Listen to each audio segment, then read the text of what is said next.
fazer uma pergunta. É errado pedir a morte? Para os religiosos, é errado. Mas para o humano, não. Mas por que pedimos a morte? Porque estamos cansados.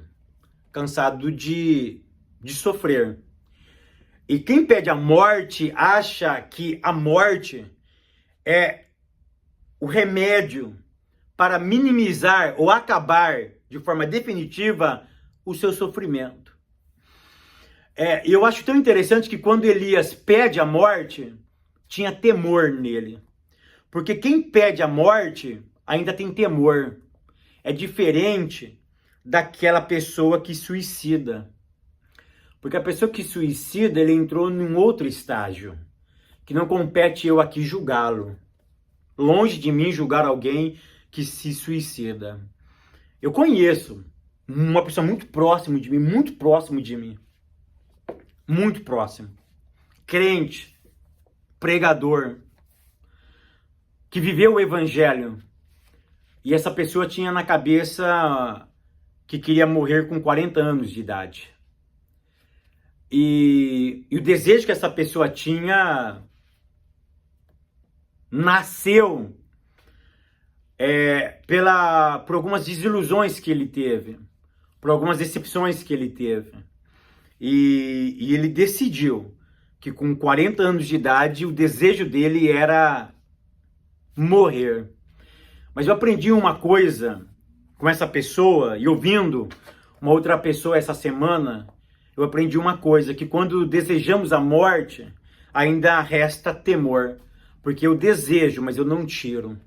Elias desejou a morte, ele pede para que a morte venha ao seu encontro, mas ele não vai ao encontro da morte. Isso me revela temor. Por isso que pedir a morte não é errado. Não é bom, não é legal. Porque se você entrar nessa e ficar e colocar isso na cabeça, pode levar você a um suicídio. E não vamos aqui julgar quem pratica esse ato. Mas o que eu quero te informar é que Elias, ele é humano. Paulo desejou a morte. Jonas, o profeta, desejou a morte. Desejar a morte é humano. Desejar a morte é um grito da alma. Desejar a morte é um clamor obscuro, secreto, oculto, mas que está aqui dentro. E que somente a voz de Deus pode acalmar o coração de quem está pedindo a morte. E aí eu entro para o ponto 3. Elias está lá pedindo a morte, ele entra numa caverna, e nessa caverna ele chega e ele pede a morte para Deus. E eu quero ensinar algo muito interessante para vocês. Primeira coisa que eu quero dizer para vocês, que Deus sabe falar.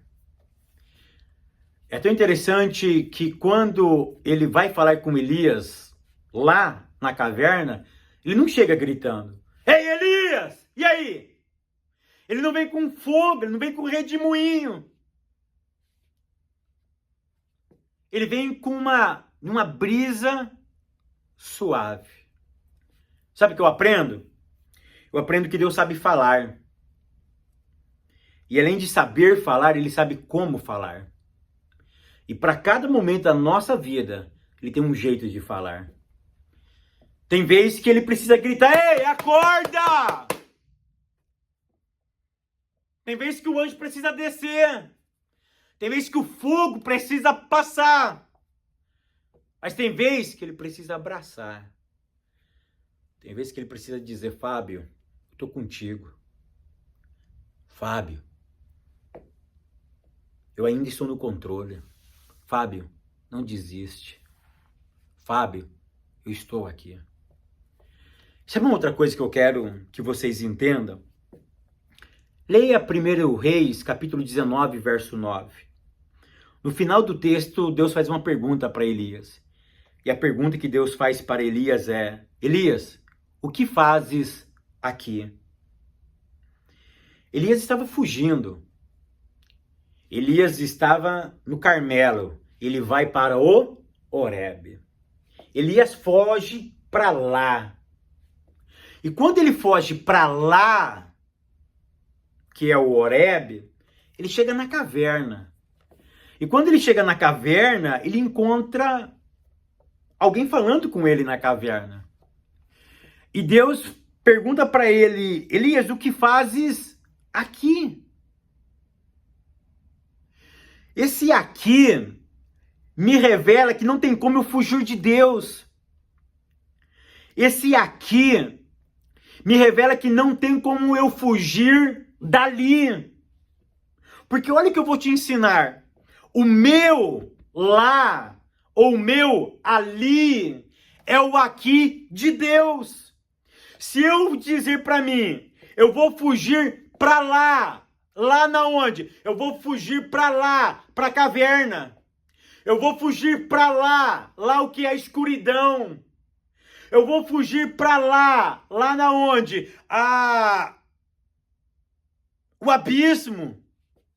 Eu vou fugir para lá, lá na onde? As alturas. Lá na onde? Nas profundezas. Como diz o Salmo 139. Aí sabe o que eu aprendo? O meu lá é o aqui de Deus. Porque Deus não mora em lugares. Deus não mora em ambientes. Deus mora em pessoas.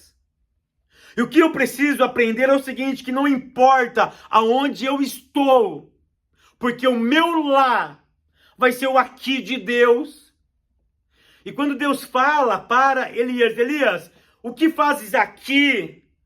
É como se Deus dissesse para Elias, Elias, não adianta fugir, não adianta espernear, porque o seu lá é o meu aqui, Elias. O seu lá é onde eu estou. Para você é lá, mas para mim, Elias, é aqui, Elias. E o que você está fazendo aqui, Elias? Elias podia responder para Deus, eu estou esperando a morte. Eu vim pedir a morte. Mas sabe o que Deus está querendo dizer para Elias? Elias, aonde você estiver, aí eu estou. Elias, não importa a situação que você está passando, Elias, porque o seu lá é o meu aqui, Elias. Aprenda isso, Elias. Eu cuido de você. Eu não habito em lugares. Eu não habito na caverna. Eu não habito na altura. Eu não habito no abismo. Eu habito em você. E aonde você for, eu vou estar junto. Porque o seu lá vai ser o meu aqui. Que o Eterno continue te abençoando, te guardando, te prosperando. E até semana que vem, querendo Deus.